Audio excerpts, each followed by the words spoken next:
You're listening to the Rebuilding Sessions with your host, Daphne.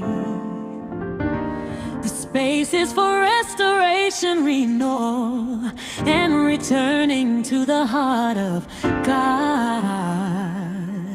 Oh, the time is now to obey God. So before you start your day, let's rebuild God's house His way.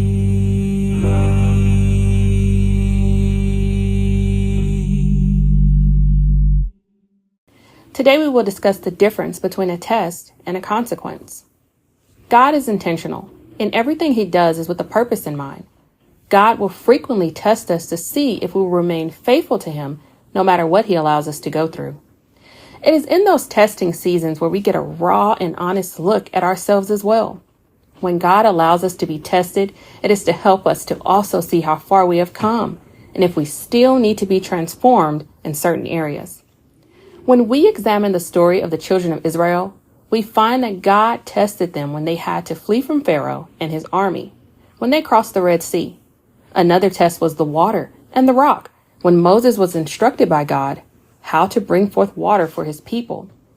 And another test was when God's people ran out of food due to their constant wandering in a circle.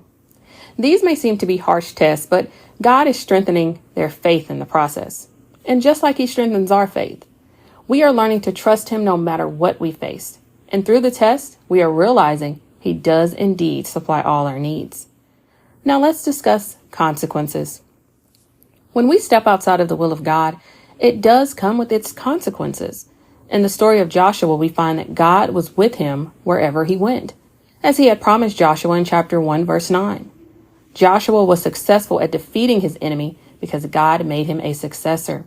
However, when it came time to come up against their enemy AI, they were not able to defeat them, and Joshua didn't understand why. Joshua went into prayer and found out that someone disobeyed God's instruction in the camp, and as a result, the consequence was their enemy was able to defeat them.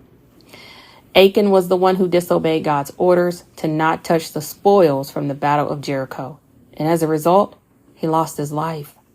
We learn from this story both the positive and negative results when we obey or disobey God.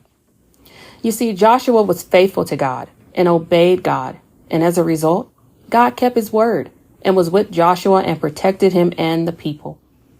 We can learn from the story of Achan the consequences for disobedience, which in Achan's case was disastrous. One of the amazing things about God is He gives us free will. And with that free will, we can choose to obey or not.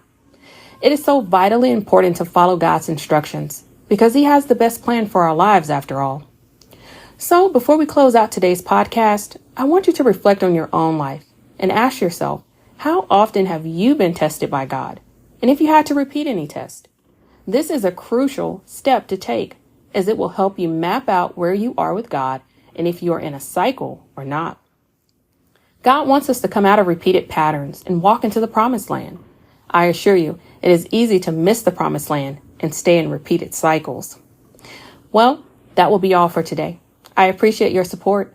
And if you would like to follow me on other social media platforms, I am on YouTube and TikTok